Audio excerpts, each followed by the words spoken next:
bienvenue dans cette troisième toute petite vidéo concernant les positions relatives de deux cercles. Si tu as bien suivi jusque maintenant, nous avons vu dans une première vidéo le cas où les cercles n'avaient aucun point d'intersection.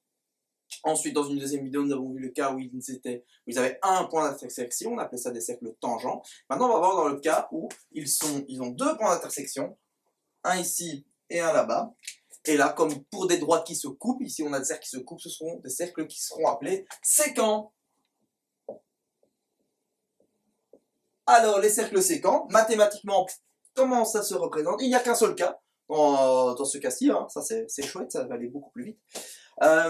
Qu'est-ce qu'il faut mathématiquement pour que deux cercles soient sécants? Premièrement, il y a toujours une histoire de distance entre les deux centres. Il faut que cette distance soit suffisamment petite pour qu'ils se croisent. C'est-à-dire que la distance doit être inférieure à la somme des deux rayons. Tu te souviens, on a vu que si la distance était égale à la somme des deux rayons, c'était tangent. Si la distance était plus grande, il n'avait aucun point d'intersection. Donc, il faut que cette distance soit suffisamment petite pour que les cercles, tu vois, mes doigts, c'est comme des arcs de cercle, c'est magnifique, hein, les deux cercles se croisent. Donc, ça doit être plus petit, inférieur à la somme des rayons. Mais en même temps, dans un même temps, si cette distance est trop petite,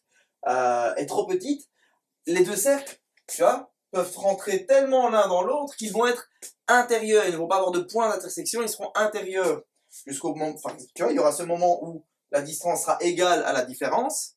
Les deux rayons, ils seront tangents intérieurement. Et puis, cette distance est trop petite et qu'elle est même plus petite que R1 moins R2, ils seront disjoints intérieurement. Et ça, on ne veut pas. Et donc, il faut que cette distance reste suffisamment grande pour rester supérieure à la différence des rayons. D'accord? Donc, d'une autre manière, on peut dire que la distance entre les deux centres doit être comprise entre la différence des rayons et la somme des rayons. Voilà, j'ai envie de dire c'est fini. J'ai envie de dire c'en est fini de cette théorie inutile et rébarbative concernant les positions relatives de deux cercles. L'important vraiment à savoir, c'est de pouvoir les repérer. Hein, et de connaître un peu le vocabulaire, parce que si ça tombe au C1D, il faudra au moins que tu saches de quoi ça parle en termes de quand on te dira que deux cercles sont extérieurs, ou que deux cercles sont tangents intérieurement, ou que deux cercles sont concentriques, quand deux cercles sont sécants. Voilà, tu dois juste... J'ai oublié mon petit accent. Tu dois vraiment... C'est le plus impératif, vraiment, le minimum du minimum, c'est de connaître le vocabulaire. Après, les expressions mathématiques et la traduction mathématique de la situation, j'ai envie de dire, c'est du bonus.